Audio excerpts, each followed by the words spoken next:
اعوذ باللہ من الشیطان الرجیم بسم اللہ الرحمن الرحیم۔ دارابا بیان فرمائی اللہ تعالیٰ نے مثال ایک مثال بیان فرمائی ہے اللہ تعالیٰ نے ایک مثال۔ عبدن ایک بندہ ہے، مملوکن جو مملوک ہے، وہ یہ ہے کہ ایک بندہ ہے جو مملوک ہے، لا یقدرو لا نہیں یقدرو قدرت نہیں رکھتا، اعلیٰ شیئن کسی چیز کی بھی، اور کسی چیز پر قدرت نہیں رکھتا۔ ومن رزقناہ اور من جو کوئی دوسرا ہے، رزقناہ ہم اسے رزق دیتے ہیں، منا اپنے پاس سے، رزقن رزق، حسنن اچھا رزق، اور اس کے مقابلے میں ایک وہ بندہ ہے جسے ہم نے رزق دیا اپنی جناب سے پاک رزق، فہوا پس وہ ینفقو خرچ کرتا رہتا ہے، منہ اس پاک رزق کو، سرن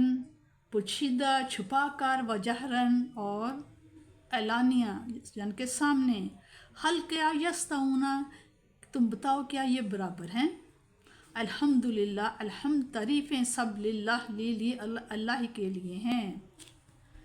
بلکہ اکثرہم ان میں سے اکثر یا زیادہ لوگ جو ہیں، لا یعلمون اس حقیقت کو نہیں جانتے، اس حقیقت کا انہیں علم ہی نہیں ہے۔ ان کافروں کو ان کی نادانی پر آگاہ کرنے کے لیے ایک مثال دے کر سمجھایا جا رہا ہے کہ تم یہ بتاؤ کہ ایک شخص کسی کا زر خرید غلام ہے، اس کو کسی چیز پر قدرت نہیں، وہ کسی بھوکے کو باسی روٹی کا ایک ٹکڑا بھی نہیں دے سکتا، سردی میں ٹھٹھرتے ہوئے کسی ننگے کو ایک پھٹا پرانا کپڑا بھی دینے کا اختیار نہیں رکھتا، اسے کسی کو خریدنے کی اجازت ہے نہ بیچنے کی۔ اس کے علاوہ ایک اور شخص ہے جس کو اللہ تعالیٰ نے اپنے خزانہ رحمت سے کثیر رزق عطا کیا ہے، وہ اسے اپنی مرضی سے خرچ کرنے پر بھی قادر ہے، وہ لوگوں کی نگاہوں سے چھپ کر غریبوں اور محتاجوں کی ضرورتیں بھی پوری کرتا ہے، اور مجمع عام میں بھی اس کی جود و سخا سے ہر سائل اپنا دامن طلب بھر کر لیے جا رہا ہے۔ اب بتاؤ یہ دونوں شخص اگرچہ انسان ہیں، لیکن کیا تم ان کو ایک جیسا کہنے کی جرت کر سکتے ہو؟ ہرگز نہیں۔ تو پھر غور کرو، تم جو اپنے معبودوں کو خدا مانتے ہو اور ان کی عبادت کرتے ہو اور انہیں اللہ تعالیٰ کے ساتھ شریک ٹھہراتے ہو، کیا یہ کھلی نادانی نہیں؟ جب وہ دو آدمی انسان ہوتے ہوئے ایک جیسے نہیں ہو سکتے، تو پھر یہ تمہارے بے بس اور بے جان بت جو اس زر مقہور مجبور غلام سے بھی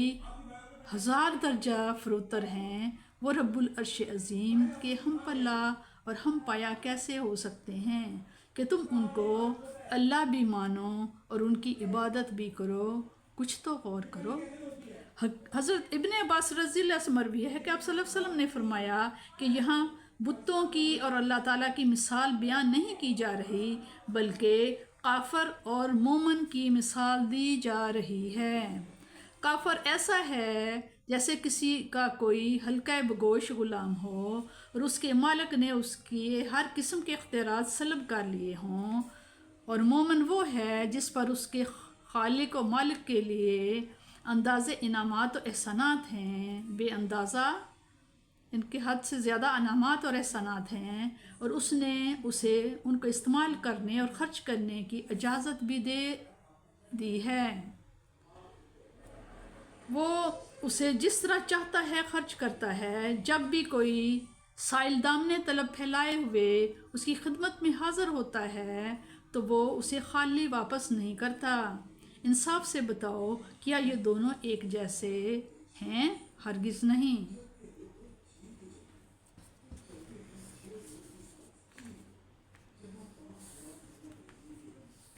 اسی طرح اللہ تعالیٰ نے اپنے محبوب مکرم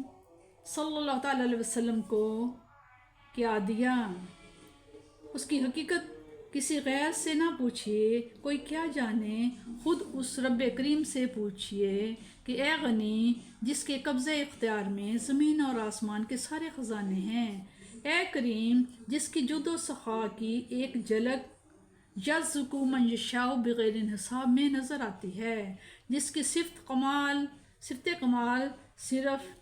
واجب العطا فرمانے والا نہیں بلکہ انکا انت الوہاب بے انداز عطا فرمانے والا ہے۔ اے اکرم الاکرمین، تو خود بتا کہ تو نے اپنے پیارے بندے محمد صلی اللہ علیہ وسلم کو کیا دیا اور کتنا دیا؟ تو جواب ملتا ہے انا اعطیناک الکوثر، اے حبیب ہم نے آپ کو جو دیا ہے بے انداز دیا۔ پھر ندا آتی ہے علمک ما لم تکن تعلم وکان فضل اللہ علیک عظیما، یعنی اللہ تعالیٰ کا آپ پر فضل عظیم ہے۔ مجھے میرے رب نے زمین کے سارے خزانوں کی کنجیاں عطا فرما دی ہیں۔ اللہ تعالیٰ کے دوستوں کو نہ کسی مکروہ چیز کا اندیشہ ہوگا اور نہ کسی محبوب چیز کے ضائع ہونے کا حزن و ملال ہوگا۔